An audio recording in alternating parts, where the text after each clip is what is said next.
یعنی کار ما به اوضاع رسید. آقا عثمان به گپایم گوش کنین. همه چیز به خاطر خوبی انسان است. بیاز ما از برا شکایت نداریم. بچه جوان است، مرد واقعی است. از این ترسید که شما را چیزی نشه.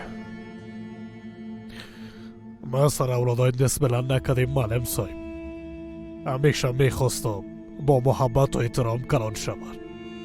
کار کردم، زحمت کشیدم. خداوند برم زیاد داد.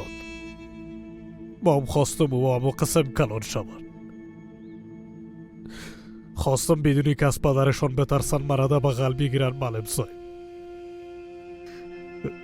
یعنی کارای به اشتباه بوده.